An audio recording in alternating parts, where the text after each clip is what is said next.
And now for something completely different. Smoke medical weed every day. The following thoughts on Hoppe Hour represent Ryan Hoppe and Fasted. Listener discretion is advised. Live from Tampa Bay, you are tuned in to Hoppe Hour. He's the voice of a generation that got screwed by the baby boomers. Welcome back to Hoppe Hour. Hoppe Hour. Hoppe Hour. Hoppe Hour starts in 4, 3, 2, Hoppe. Hoppe, Hoppe. This is Hoppe Hour with Hoppe. What's up? This is Hoppe Hour. I am your host, Ryan Hoppe, and this is very surreal for me. As everybody knows, I now live in Tampa Bay, but I'm from Chicago, and I watch this man every night with my parents. TV legend, Chicago sports legend, Mark Giangreco is on Hoppe Hour. This is crazy. What's up, Mark? Ryan, how you doing, man? So, let's see. You listened to me when you were a kid, so you're only 6'2" then instead of 6'9", right? Yeah. Yeah, I mean, this is crazy because I would watch you guys every single night. My mom would have it on while we were getting dinner ready. And do you ever realize how much of an impact you made on that city? I mean, you've been gone from the job for 3 years now, and we'll get to that. That's the most ridiculous thing ever. But man, you changed TV forever because a lot of sports anchors were very boring and milquetoast, and I loved how you always spoke your mind. I felt like you were a man of the people. Well, Ryan, I really appreciate that, man. I really do, and it's great to connect with you. Hey, I always thought that it's a natural transition. You have to be the person you normally are off the air, on the air. You have to be true. You have to be yourself. I grew up as a wise guy. My mother was a militant, in-your-face person. So it just came to me naturally. And, of course, I've got a string of suspensions and a lot of reprimands to show for it. But I really didn't care. I always rebelled against management. I always thought that, the viewers and the listeners should get it straight. And I have to tell you, one of the greatest compliments I ever got throughout my 40-year career in Chicago were people coming up to me saying, "You're from here, right? What parish did you grow up in?" And I thought that was wonderful that I was accepted as a Chicagoan almost right away. I grew up in Buffalo, New York, which is exactly the same. It's just a smaller Chicago, same ethnic mix of people, same weather, same blue-collar attitude. And since I was 8 years old, I just wanted to be in Chicago on the air. I wanted to be Larry Lujak. I wanted to be a top 40 rock jock. And I just sort of fell into television, and I really, really enjoyed it. The best thing about it was I had a very successful run during the heyday of local television and the heyday of Chicago sports with 6 NBA championships, 3 Stanley Cups, 2 Super Bowls, 2 World Series, countless playoff games, and all kinds of characters to cover. No, it's such an oops. Let me turn off the text messages. So when you covered Michael Jordan, did you realize in the moment that he was the greatest of all time? How crazy was it covering that guy? Yeah, we immediately knew that he was something special, that he probably was going to be the greatest. And I'd like to think I had a really good relationship with him because we went at each other. I wasn't in awe of him, and I think he appreciated that. And we'd go back and forth, play pranks on one another, give each other crap all the time. And I felt like I had a genuine, very loose relationship with him. But yeah, watching him on the court every night, following him up and down the hallway. We learned how to moonwalk back in those days. You had to walk backwards to interview Mike in the hallway in every arena in the country. But when he took the court, we were absolutely in awe on press row, just like every other fan in the world. Now, you're a very honest guy, so I know I'm going to get an honest answer. What is Scottie Pippen really like? I always thought Scotty was pretty cool, but obviously he is deranged. He has lost his mind. I think it's just a delayed reaction of being tired of second fiddle, of being tired of being Robin to Batman. And then, of course, he made a lot of bad decisions. his initial decision to take that bad contract, even though Reinsdorf warned him not to take it. I can understand that one because he was so poor. He came from a big family.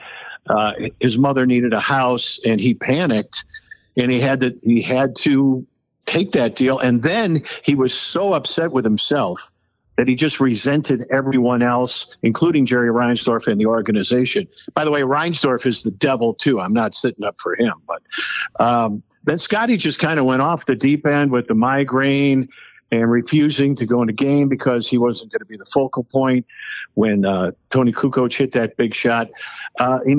He made a lot of poor decisions, and now you've got this weird soap opera thing where his ex-wife is dating Michael's son. It is so bizarre. As Scotty truly has gone off the deep end. I feel for him. I really do.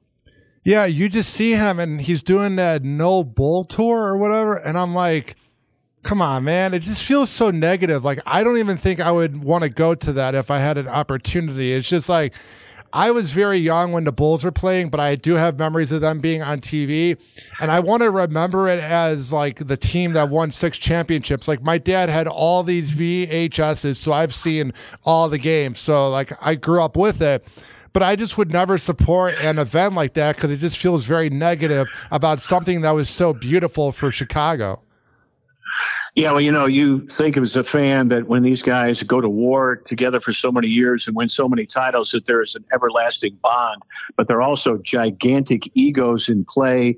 And let's remember one thing in defense of the other players. By the way, I read that, Scotty and Horace and Luke Longley initiated their No Bull tour in Australia, and they were very complimentary of Michael. They didn't really rip him.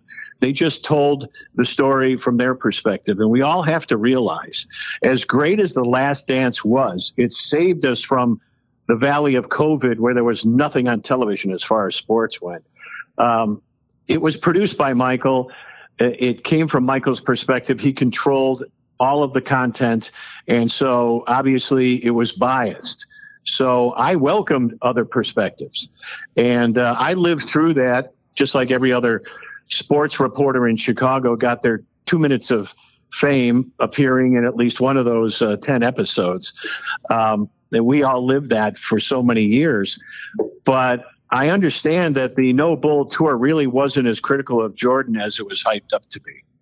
Now, what was Isaiah Thomas like? Because I know there was the big rivalry in the early 90s, and you can tell me if I'm wrong, but I feel like Michael finally beating them is what got him over the hump. Well, absolutely. I mean, the Pistons were formidable opponents. They were the bad boys. They were so nasty, and that did, launch Jordan and the Bulls to their championship status. They had to get past the tough guys. Isaiah Thomas is one of the most charming guys you'll ever meet with that big, beautiful smile. But, he's a bad guy. He came from a terrible situation. His family sent him out to the suburbs to play high school ball, and he went to Indiana, and, the rest is history. But he bankrupted the CBA when he was the commissioner. He's pulled a lot of, underhanded stunts. So even I watch him on NBA TV now, and he's really funny and engaging and has a lot of great stories, but I can never forget all the bad stuff. Of course, a lot of that came from Michael as well. So, and Michael to this day continues to deny that he blackballed him and was the one to keep him off the Olympic team, the dream team. Now, was it ever, I don't want to say hard doing your job, but did it ever feel like you just wanted to watch the game? Like, was there ever a moment where you just wanted to watch it and not have to work? Yes, Ryan, absolutely. And I will tell you, I'll pull back the curtain. We'd all sit on press row, and after a while, it got very tedious. You're on the road all the time. We would find ourselves rooting for the opposition, saying, they've won enough. Seriously, I don't want to blow Christmas vacation. I really want to be with my family. It got to be that way with most of us on press row. It's like, this is grinding us down. I can only imagine what it's like for a player to go through that every season and have a postseason that goes to the end.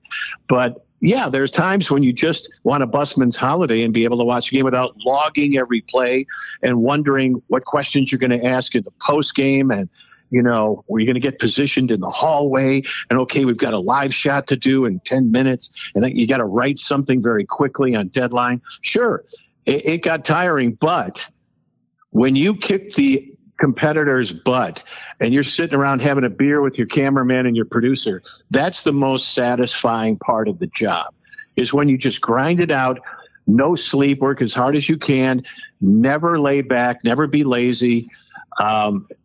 It pays off when you come out on top, but yes, to answer your question, we kind of got tired of the intensity. And I have to tell you now, as a retired civilian, I've narrowed my interest down to the NFL and the NHL. I, had to cover baseball and basketball and everything else, but not my favorite sports.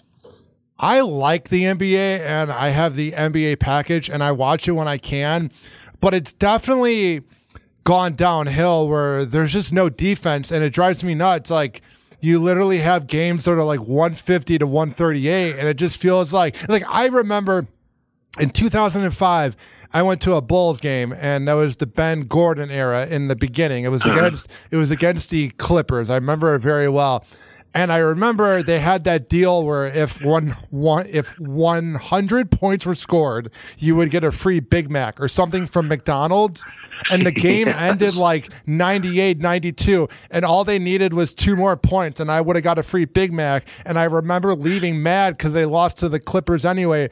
And now that's how many points they have sometimes going into the third quarter. There's no question. And that's a famous game. Everybody has that story. I think everybody in the world was at that game because they all complained about not getting a Big Mac. Yeah, it's ridiculous. And the All-Star game was a perfect example of how horrible that whole setup is. It's nothing but threes now. It's not even fast break dunks. It's no defense. Guys stand around and they shoot threes. And that's all it is. And this in-season tournament was a total debacle, if you ask me. These guys are making $1 trillion a year, and you have to incentivize their play by saying, oh, each guy can win $500,000 on the winning team. And it was a joke. It was ridiculous. And, having the floors all different colors. I mean, it just shows that the league was desperate. They're losing viewers, and they're trying to come up with some gimmick. But in tournament championship means nothing. It's ridiculous. So I don't watch the NBA at all. I only watch college basketball for March Madness like everybody else because I want to see if my school's going to do well. Go Dayton Flyers, by the way. And Major League Baseball, I have to admit, I do like the new rules that have speeded up the game. Yes. But I won't watch more than 1 or 2 playoff games and maybe a deciding game in the World Series. I didn't grow up in a Major League Baseball town. My dad was a huge Yankees fan, but we had the Cleveland and then the Indians and the New York Yankees on radio and on TV. That's what I grew up with, but all we cared about was the Buffalo Bills and the AFL and then the NFL. So your sports interests are rooted in your childhood. But again, as a professional, as a reporter, I had to embrace all sports. And again, you had to do your homework all the time. But all of us have our favorites. And again, I'm down to football and hockey. How hard is it being a Buffalo Bills fan? It's the hardest in the world. I know Bear fans have had it really tough. And there are a lot of other teams around the world whose fan bases are just miserable and tortured. But I watched the Four Falls of Buffalo for the 10th time last week. I just, continue to torture myself. It's so difficult. And the fact that they have Josh Allen is a curse because he's always going to give us hope, but they're never going to win anything. I know they aren't. They're going to be in it. They'll be in the playoffs. They're going to get eliminated right away. The window is always going to be open with Josh Allen at quarterback, but it's never going to be wide open. It's always going to give us hope, and then we're just going to be crushed at the end of every year. Now, Stephon Diggs apparently wants out. They need to go get some receivers. It's crazy. I got to tell you, I am so old. I was telling somebody the other day, I watched all 58 Super Bowls live, 50 of them on television and 8 in person. And I was there as an 8-year-old kid in 1960 for the first game of the Buffalo Bills in the American Football League. So it goes back that far. And we're just so pessimistic. The glass is always half empty. We always have a negative attitude, and we laugh about it as Buffalonians, that something's going to happen. Something's going to go wrong, no matter how well the season seems to be going. Now, this year was even more disappointing because they rallied from 6-6, and they had this incredible run only to kill us again. So, again, there are a lot of fans in a lot of cities that can argue that they have been hurt more than anyone, but I'll argue that being a Bills fan is the toughest thing in the world. I think you guys might have it the hardest because, like, you guys have not won it. Have you guys ever won a Super Bowl? Never. Lost 4 straight and won 2 AFL championships in 1964 and 65. That's it. I would say being a Bills fan is probably harder than being a Browns fan because the Browns have never really gone to the Super Bowl, so they don't know the pain of losing 4 in a row. Like, I can't even fathom losing 4 in a row. Yeah, it's a crusher. I remember Rick Riley, always had that iconic column in the back of Sports Illustrated, and he wrote this big article about, is that all the AFC has to offer is the Buffalo Bills every year? And, as much as I hated reading it, he was spot on. It's like, and Jimmy Johnson, after just smoking the Bills twice, what he said really hurt, but it was the truth. He said they are a really, really talented team, but they're so undisciplined and they make a lot of mistakes, and they will turn the ball over, and they certainly did. And then Thurman Thomas loses his helmet. Also, in the first Super Bowl against the Giants, Thomas went on an end sweep. He was gone for the touchdown. We wouldn't have even had to worry about a Scott Norwood wide right field goal attempt. A Giant was falling and clipped the back of his heel with one finger, and he went down. Otherwise, the Bills would have won that Super Bowl, and I maintain that you win the first one, you would go on to win maybe 3 out of those 4, just with the momentum and the confidence and everything else. I think from then on, Marv Levy, who is one of the greatest human beings ever to walk the planet, felt in the back of his mind that, where would you rather be than right here, right now? But also, right here, right now, I think something bad's going to happen. Now, which team are you more of a fan of, the Buffalo Sabres or the Blackhawks? Well, I was very close to the Blackhawks for many years, and still see those guys around. Chris Chelios had a great party the night before his jersey was retired at the United Center. I got to see everybody. So I guess I identify more with the Blackhawks because when the Sabres came into the NHL, I went off to college. And so I wasn't really that immersed in Sabres history until later on. And I still have the Sports Illustrated with the cover of Gilles Perrault on it and the whole article about the French Connection. And I have that in a plastic case, up on the altar. But I guess the Blackhawks, because I know those guys personally. Now, I've wanted to know, are the wings in Buffalo really that good? Well, yeah, they are. I mean, they're the best. They're the most authentic. And I have to tell you, there are probably 10 different varieties within Buffalo. And every bar and restaurant claims to have the best ones. Now, as history has been written, Frank and Teresa's Anchor Bar invented the wings when they were hosting a private party and they ran out of hors d'oeuvres. So they just quickly decided to chop up some, drumsticks and some wings and fry them up and pour some sauce on them. And then, we got some leftover blue cheese dressing.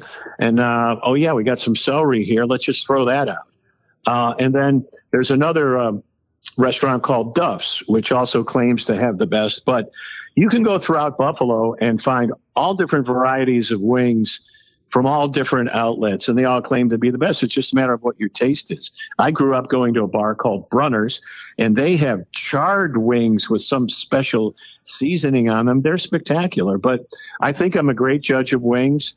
The best ones in Chicago, for my money, were Yaxie's across the street from Wrigley and Buffalo Joe's up in Evanston, and there are a few others. But let me say this, and I've had to correct so many people on social media. It drives me crazy. boneless chicken wings are not wings, okay? Because they don't. You got to have the bone in there to make it a wing and make it a drumstick. So, boneless chicken wings are nuggets. Let's just get that straight, okay? I know. I think about that all the time. People say that, and it's just, it's ridiculous. What's it like in Buffalo? What are some of the cool parts about it? Because I feel like it's not really talked about, and I don't know if a lot of people have been there.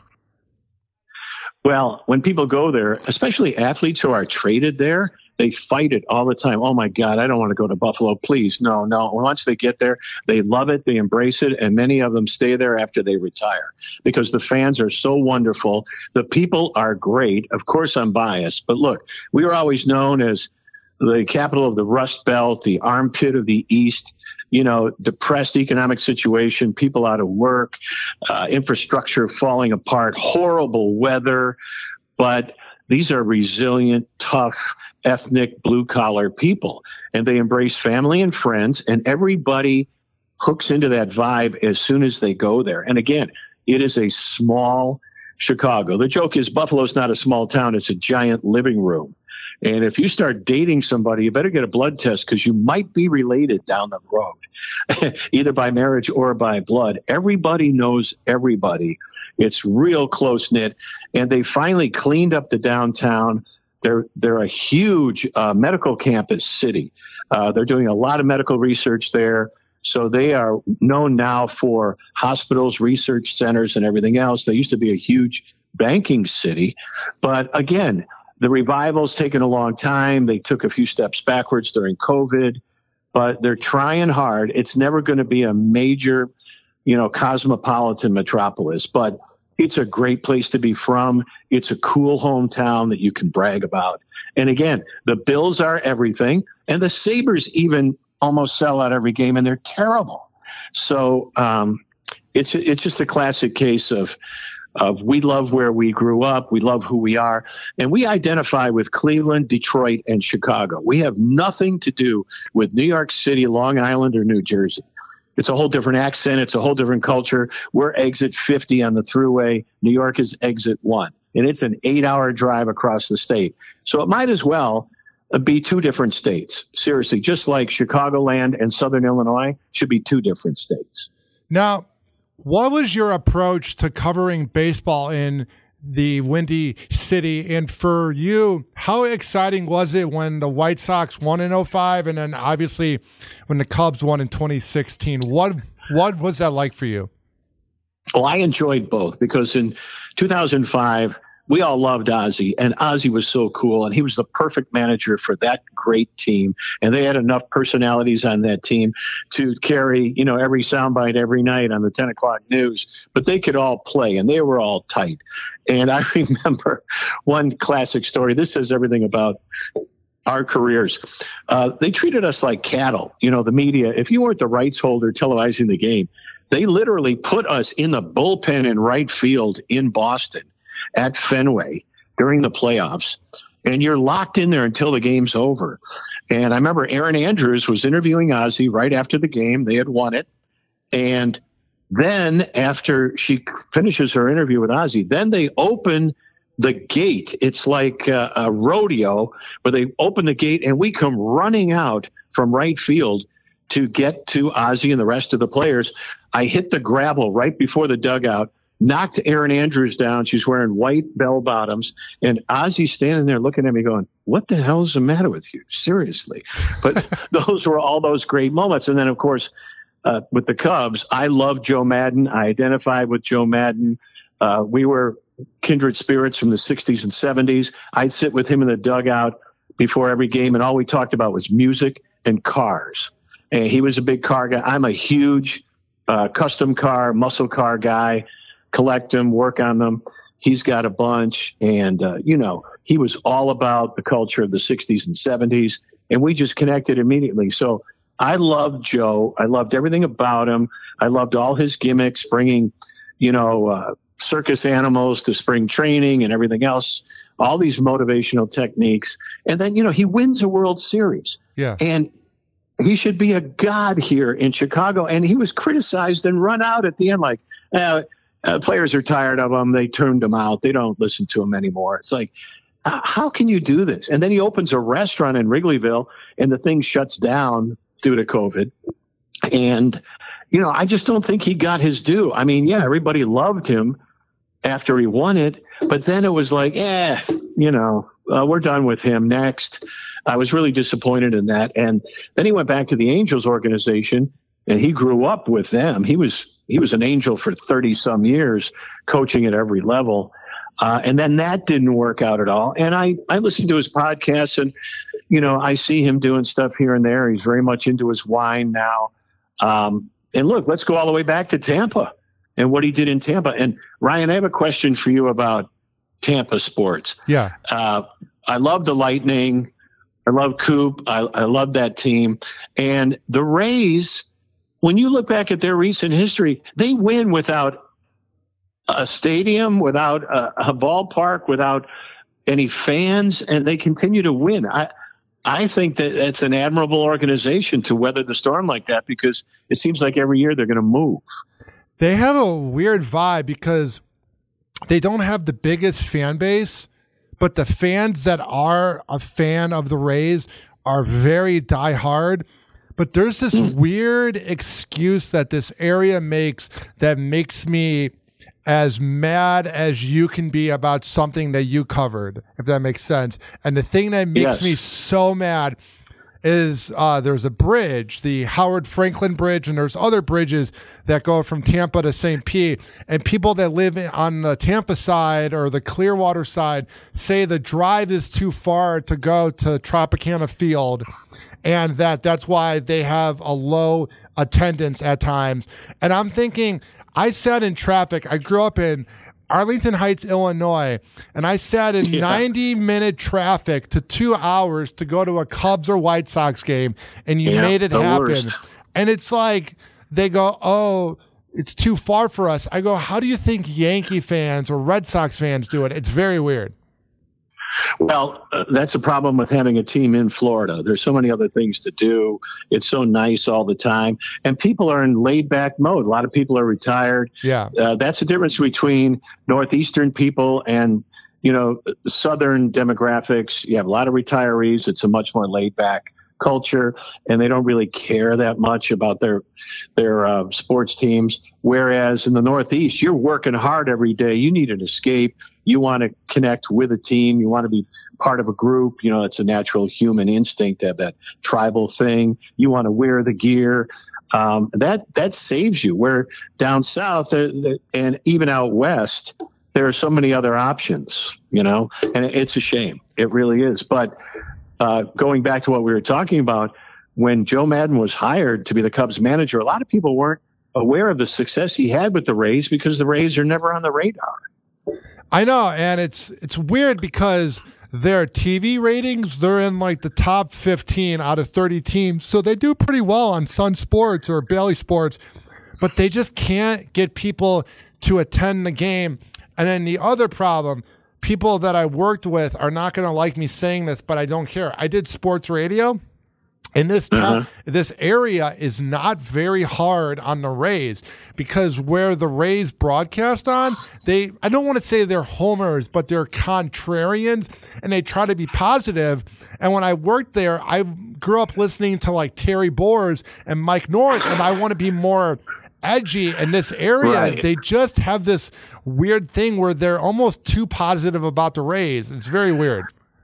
Absolutely. Again, that's part of the culture. When you're in the Northeast, Boston, Philadelphia, New York, Chicago, Cleveland, Detroit, it gets nasty because people are demanding and they feel more connected to their ball clubs than the people in Florida and California and Arizona. It's just kind of, oh, well, whatever.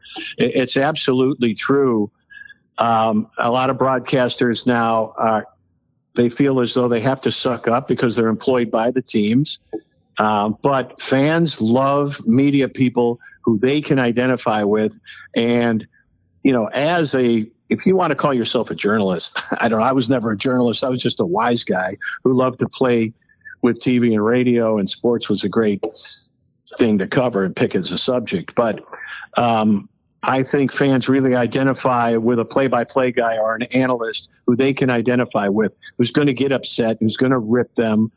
Then there are guys who are, they're phony rippers, like like you say, shock jocks. They just do it for effect. They don't really care either way.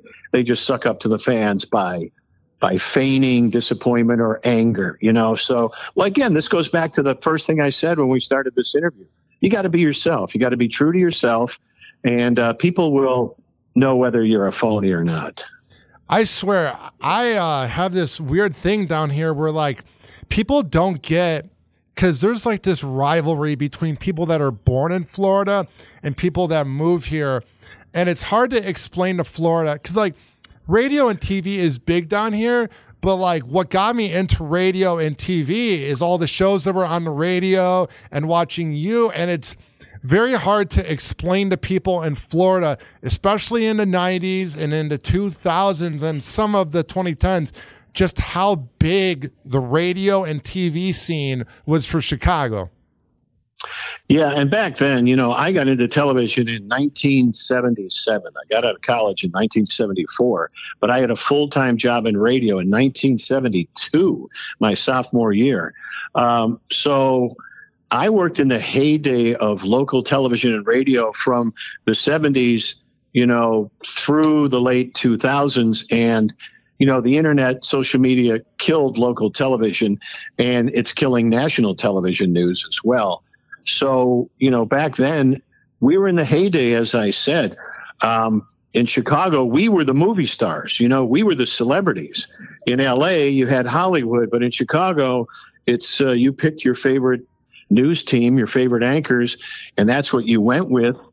And you had instant recognition in public and all of that. And you were considered as much a celebrity as the athletes you were covering. That was not only the culture of the Northeast and blue-collar cities, but it was also the time. The 60s through 2000, I would say, was the heyday of local television. Local TV news is dying a fast death now. When I got to Chicago, whoever was number one at 10 o'clock would get like a 12 to 15 rating. And one rating point was worth 33,000 households. So you do the math. Now, Channel 7 here still claims it's number one at 10 o'clock. It gets a 1.2. So you have stations here that are getting asterisks or getting ratings below a 1. So you go from millions of people watching to about 30 to 40,000.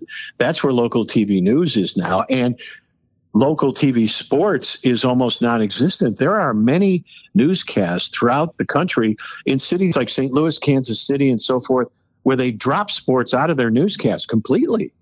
And, the advent of ESPN had a lot to do with that. So it's disturbing. I got out just in time. I had a great run. So it's a combination of the culture of the Northeast, blue-collar cities, and the era. And, local TV news is just kind of a supplement now to where everybody gets every piece of information on their phone. You've already seen every highlight, every piece of video, every soundbite. You've read every story before you even turn on the news, even if it's at 4 o'clock, let alone 6 o'clock. And the thing I loved that you did was that you were outspoken and you would rant, but you never raised you never raised your voice. Like, I literally cannot watch ESPN or Fox Sports because I'm just being yelled at. You know what I'm saying? Right.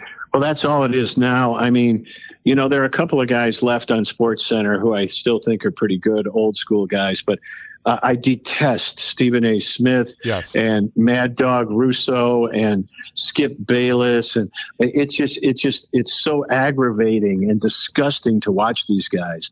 And they're the guys making all the money, and it's just ranting and screaming and yelling. And they're, I get what audience they're trying to appeal to. But I hate it. And when I would go off, it would just be, I would concentrate on writing, try to write something very clever. You can be really sarcastic and really poignant and really take shots, but write it in an entertaining, creative way. And I think I learned how to write from the Jesuits at Canisius High School back in Buffalo, and my mom was all about English and writing and composition and everything else. And that was my base. I try to do something funny with the video, play with the story, always have tongue in cheek. I never took anything that seriously. And I always tried to have fun with it. The most important part of the sportscast to me was not the lead story. It was the last story, the kicker, the closer. We got to find something funny, something weird, something that the anchor's going to react to when you toss it back to him, something really funny. And even if you're stretching that video that isn't that great to make it funny, that's challenging. And I always tried to write something creative. So covering sports gives you a great opportunity to be a wordsmith. Now, let's talk about the elephant in the room. Now, when you got let go from ABC over the ditzy comment, in the moment of you making that very soft joke that was not that big of a deal, in the moment, did you realize that might get you fired or let go? I thought maybe I just felt a little bit of a twinge because I know the person so well who took offense. But what was really, and the anchor who was working with me that night immediately said, "Ooh, man, you better call her. I don't think she was going to like that." So I did, and I left a couple of messages, and of course she didn't return the calls. I have to be careful what I say because I did have to sign a non-disclosure agreement to get my money. Our settlement included, you're not supposed to rip the station or anybody involved. Good. But everybody at Channel 7 and everybody at every other station in this market knows exactly how and why it happened. And I blame the enablers as much as I blame the complainant. This was a situation where we made fun of each other all the time on and off the air, and then suddenly this person takes offense, and it was really one of the most benign comments I've ever made on the air. I've said a lot of more controversial stuff than that. And I truly believe that it was a planned ambush and a cancellation. People know what my cultural, social, and political stance is. I consider myself to be a moderate to liberal person. Yes. No matter what I say could be construed as racist or misogynistic. But the fact of the matter is, it was this particular person and me and management that was installed there. It was all about 4 people, and it had nothing to do with the universal discussion. And I just think corporate was kind of tired of me, and here's an old guy who, even though we cut his contract in half because we have so many layoffs and cutbacks to deal with, he was still making too much money, and he has a history of pushing the envelope and stepping over the line. So let's just get rid of him. And she afforded them that opportunity, and she will be there for as long as she wants to be. And she is an untouchable entity. And it's a really bizarre situation, but everybody knows exactly what happened and why it happened. I had a year and a half left on my deal. I was counting the days to retirement because it became a very frustrating, dark, depressing place to work because of that particular situation, and because the business was just kind of fading. And so we reached a settlement. I got my money. I got to leave early, but I will never, ever forgive or forget. My life is tremendous. I'm traveling all over the world, all over the country. It's great. And I've turned down so many really flattering opportunities to stay in the business, whether it be radio, TV, or podcast. But I had a great run, and I'm just done now, but I will never, ever forgive or forget. Now, you've said other outspoken things in the past, and most of it, or I would say all of it, I found funny because I agreed with you. And I'm not just saying that to kiss your ass, but as a guy from Illinois, you just spoke for the people. But whenever you did say edgy things, when you were talking on TV, let's say, did you ever say to yourself in the back of your head, like, "Oh man, that's going to get me"? Maybe I thought twice when I walked off the set, just fielding the reaction from the people on the set. Yeah. But no, I mean, I just let it rip. I didn't really care. As I said before, I always questioned authority. I was always in trouble. I always fought management. I think maybe I had 2 general managers and maybe 2 news directors in my 50-year television career that I liked and respected. I was constantly at war with them. I didn't agree with most of the things they said. And, seriously, making the move from Channel 5 to Channel 7, I found out right away that 7 was a much more conservative operation, and they never wanted to push the envelope, and they never wanted to take a chance. Where Channel 5, man, you could just let it rip. Our audience was younger, more affluent, more hip.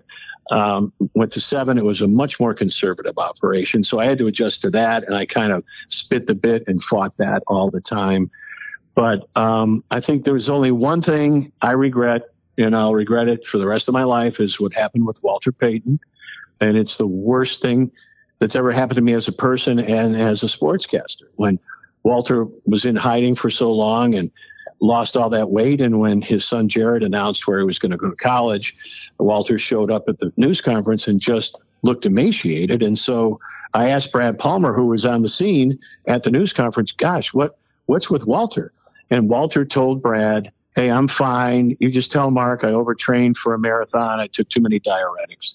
And so we came out of that soundbite of Jarrett and Walter, and I said, geez, you see Walter, he looks like Gandhi, which was a terrible thing to say to begin with.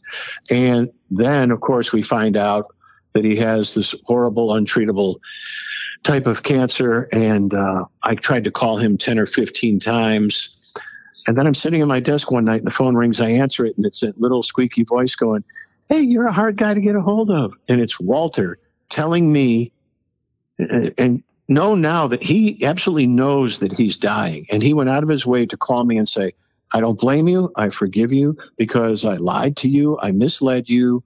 And so don't worry about it.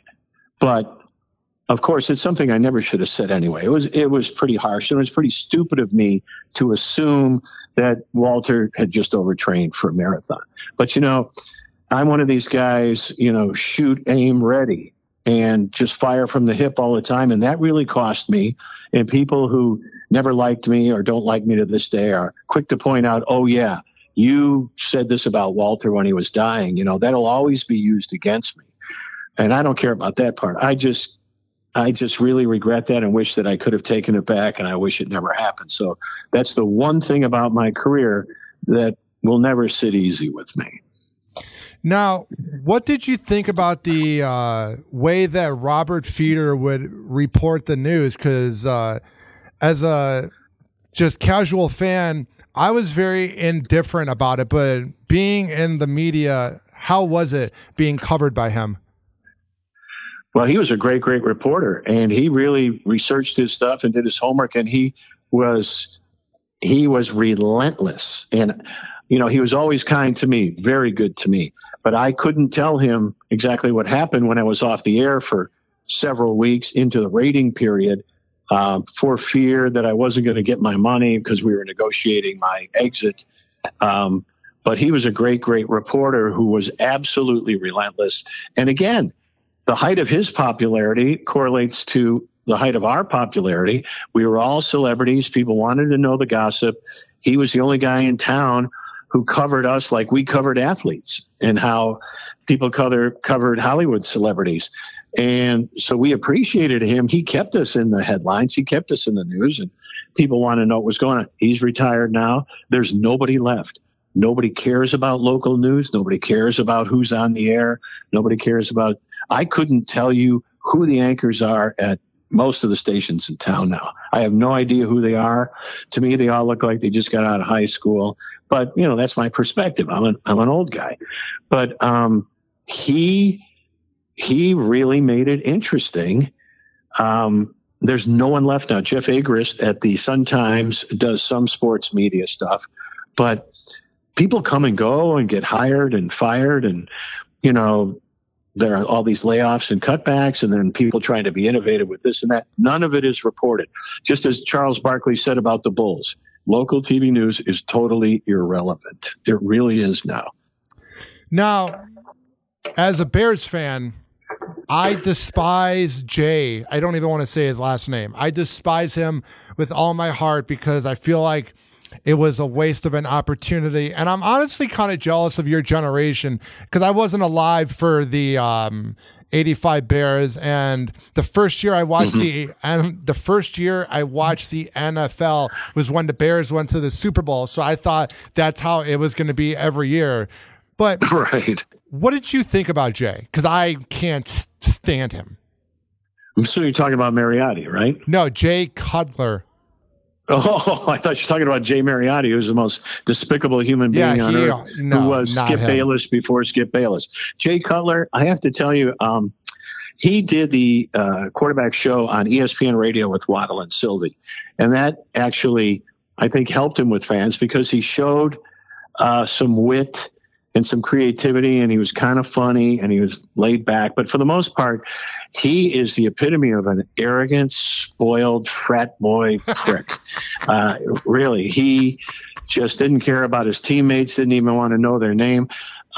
He was the next Jeff George 2.0, rocket arm and a 10-cent attitude. It's a shame because athletically and talent-wise, he's probably the best quarterback the Bears have ever had.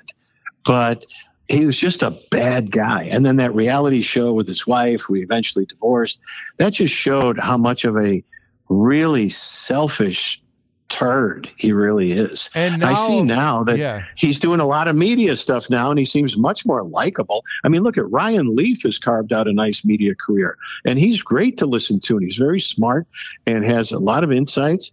So, you know, people do come around and do mold into likable human beings, albeit late in life. But during his playing days, he was a bad guy. He really was. I just don't like, I saw this post on Facebook this afternoon, and it said that he was one of the only quarterbacks that would bench press weights.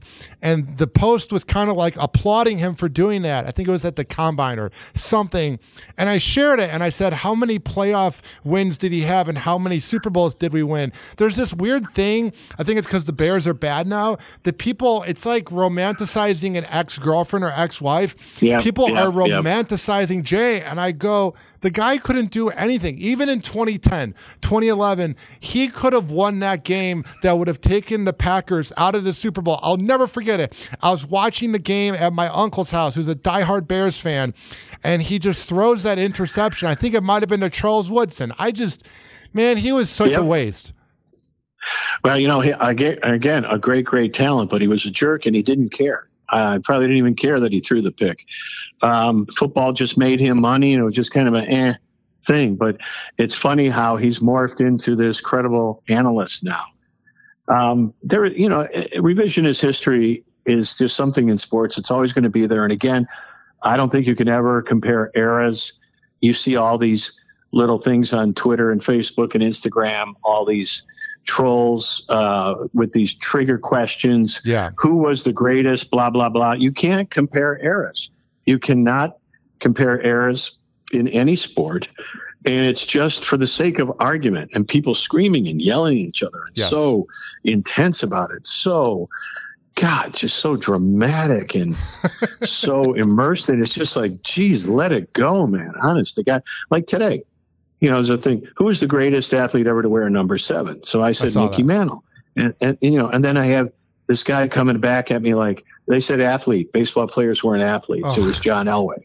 And then this other guy suddenly goes full global racist, saying, well, just because he was the fastest guy of his era doesn't mean anything because they're all white guys. And I'm like, wow, geez, we're just talking about jersey numbers, but it sparks that kind of vicious, emotional, passionate response. You cannot have a discussion on social media. It's just attack, counterattack. That's all it is. But again, when, years go by, people are forgiven, people are given a second chance. And then you kind of massage the story as to, well, he wasn't that bad, or, bad circumstances. Yeah, but when you're living in the moment, he was a bad guy. Now, before I let you go, I can't believe we've been talking for 49 minutes. It's crazy. This has just been one of my best moments so far in life. I swear, I grew up watching you every single night, man. This is crazy. What are some? Well, I can't tell you how much I appreciate that. Really, it means a lot. What are things you do during the day? So now that you are no longer on TV, I know you said earlier in the show that you travel the world. So you travel the world. What are other things that Mark Giangreco does in 2024? Well, you know, there are some days, I'll be honest with you, when there's nothing to do. So I make sure I have something to do. You don't want to be sitting around wasting time sitting in front of the television. And especially, I would never watch another local newscast ever the rest of my life, especially Channel 7, because would you ever eat in a restaurant where you once worked in the kitchen? Never. Yeah, no. So I have no interest in sitting in front of the TV. So, you know, I try to work out. I try to stay active. I'm obsessed with cars. So I still hold interest in custom cars and buying and selling and trading old cars from the 60s and 70s, hot rods and customs. World of Wheels is coming up this weekend here in Chicago. I had a 57 T-Bird that won World of Wheels, Autorama in Detroit, the Good Guys show in Columbus. So I'm big with that. You know, I went to art school as a kid. I kind of inherited the talent from a grandmother and an aunt. So I'm back drawing and painting a little bit. But mostly my priority is my family and my friends. My 3 sons married the right people, and I've got 4 grandkids. And my best friends to this day are my high school and college buddies. And we plan all kinds of trips. And so I just can't be stagnant. I can't be sitting around. I don't think I'm ever going to move out of Chicago. People always say to me, dude, why don't you get out of there? Geez, you got to retire to Florida, Arizona, California, or something. I love this city. I live in the city. I raise my kids in the burbs. But since 2000, I've been downtown, and I still love the vibe, and everybody rips this place. But those are the people that don't really live here. And yeah, we've got major serious problems as a big city. But this will always be my base, and I just launch myself from here. And I have to tell you, and a lot of people will say that the more you travel the world, the more you realize that other countries do things a lot better than the United States does. Oh, yeah. In many ways. And it's just enjoyable. Because I traveled a lot when I was working, but it was all work. People are like, wow, what a glamorous life. You were in Paris with the Bulls, and, you know, you did this, you're at the Olympics, and blah, blah, blah. Those kind of things were airport, hotel, arena. That's it, period. So now I get to be a real tourist, and I get to be a historian. And so, yeah, it's family, friends, and just I'm on a plane at least once a week. I mean, once a month, I would say. I think traveling, I have some friends who have a bucket list. They just completed all 50 states, and now they want to do every continent. I don't know if I'm going to be able to catch up with them, but I just want to keep going. Now, before I let you go, as a retiree and a man that travels the world, how do you want people to remember you on TV and on the radio? Well, you know, I've already gotten a lot of great reaction, which I appreciate so much. And I just always want to be remembered as a guy who was true to himself, who was the same on the air, the way he was off the air, a smart ass, a wise guy, a sarcastic person who tried to entertain more than inform. I think overall, I had a great career. And like I said, I do have some major regrets, and I wish I had a few do-overs here and there, but this city embraced me, and I'll always appreciate that. And so, you know, I'm one of those self-loathing guys. I'm always so critical of me. I've always been my worst critic. And if you're a perfectionist and you're a workaholic, that's going to haunt you forever. And that's the way my dad was. I inherited that. But I think overall, I think people in town liked what I did and respected my, you know, style. So I think I'm okay with it. I think I'm pretty satisfied with the way I appear to be remembered at this point. Now, where can people find you online? Well, I'm on Twitter at Mark/Giangreco. My Facebook page has been hacked. Oh, man. And I've had all kinds of you know, professional geeks try to get it back, but I just have to, you know, put up a new Facebook page, create a whole new one. I'm on Instagram, but I usually just glean other people's photos and check things out. I don't post a lot of stuff on there, but I'm on Twitter. I'll never call it X. Yeah, it's dumb. Just about every day, so people can check me out there. Yeah, you're not really missing much on Facebook. This morning, Facebook was down, and I thought I got hacked. Right. And my social media is doing really well right now. And I would say I'm beginning to get my big break in life. And I swear, I was panicking. I was like, of course, the moment that I'm beginning to do really, like, I've done well in my life, but of course, the moment is when my Facebook gets hacked. But then when I went on X or Twitter, my favorite part about going on Twitter is I can tell if Facebook and Instagram is down. Right. Because it will be trending. And when I saw that was trending with 40,000 tweets, I had this sigh of relief, dude. I went, thank God. Yeah, but we can't be dependent on it. I mean, you can't trust Elon Musk. It's just, Nope. It's pretty scary, and it's a very fragile. Those platforms are so fragile that they can go down at any moment. Algorithms are scary. Just the whole grid is a scary thing. It's so fragile. It's so insecure. I just have to take a break every once in a while. All I want to know is, did you ever find an apartment where you don't hit your head on the ceiling? Oh man, I hit my head on many places, dude. It's very crazy being 6'9". I used to make jokes in high school when I would try to impress the girls, which I did not impress girls at all in high school. And I would try to say that I was related to Kirk Heinrich, and I would wear this Bulls jersey, not of him, but I had like this Bulls jacket, and it didn't make many people laugh. I didn't really embrace being 6'9" until about age 21 when I moved to Florida. Now I love it. It's funny. Well, that's good. Hey, just tell everybody you played in Europe. They don't check. Oh yeah, and it's funny when I'm bar hopping and I'm going to different bars. A lot of drunk people will say I look like Luka Doncic and that I look like Nikola Jokic from the Nuggets. I get those two. Yeah, big white guys. Well, just go with it then. Just say you're him. Yeah, I could say I'm in the NBA D League. No one's gonna check. There you go. There you go, man. Well, Ryan, I really enjoyed it. Thanks a lot for getting in touch. Thank you so much, man. This has been a blast. You be good. I'm going to follow you now. Thank you, and just do me one favor. Yeah. Could you retweet this? Oh, I absolutely will. Sure. Thank you. Because my biggest pet peeve is when I interview people and then they don't retweet it. It drives me nuts. So I really appreciate that. You got it, man. Be good. Awesome. Thank you, Mark. See ya. Oh, my goodness. That was Mark Giangreco as he called into Hoppe Hour. Now, I grew up in Chicago. I grew up listening to Man Cows, Morning Madhouse, Jonathan Brandmeier, Steve Dahl, Eddie and Joe, Drex in the Morning. So I've always wanted to go into radio. I went to the Illinois Center for Broadcasting class of August 2024. And radio's always been my dream, and I now work in Tampa. So to all the millions of people that are listening to this, I'm telling you right now, go to every single major platform and search up Hoppe Radio, Hoppe Radio, to check out Hoppe Hour. Hoppe Hour. Hoppe Hour. And like that,